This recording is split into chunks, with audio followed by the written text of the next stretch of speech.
একসময় অত্যাচারী রাজা নমরুদ আল্লাহর বিরোধিতা শুরু করল।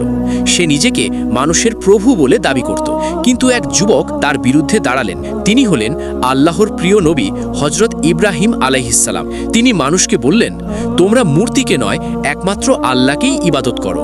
এই কথা শুনে নমরুদ ভীষণ রেগে গেল। সে সিদ্ধান্ত নিল ইব্রাহিম আলাইহিসসালামকে আগুনে পুড়িয়ে মারা হবে। এক বিশাল আগুন জ্বালানো হলো।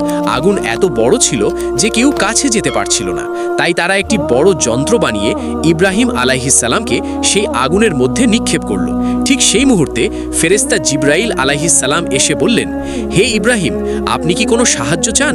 ইব্রাহিম আলাইহিসসালাম শান্তভাবে বললেন, আল্লাহই আমার জন্য যথেষ্ট, তিনি উত্তম অভিভাবক। তখন আল্লাহ তাআলা আগুনকে নির্দেশ দিলেন, হে আগুন, তুমি ইব্রাহিমের জন্য শীতল ও নিরাপদ হয়ে যাও। অলৌকিকভাবে আগুন তাকে পোড়াতে পারল না, বরং আগুন হয়ে গেল ঠান্ডা ও নিরাপদ। এই ঘটনা আমাদের শেখায়, যে ব্যক্তি আল্লাহর উপর ভরসা করে আল্লাহ তাকে কখনো একা ছেড়ে দেন না। সকলে কমেন্টে অন্তত একবার হলেও সুবহানাল্লাহ লিখতে ভুলবেন না।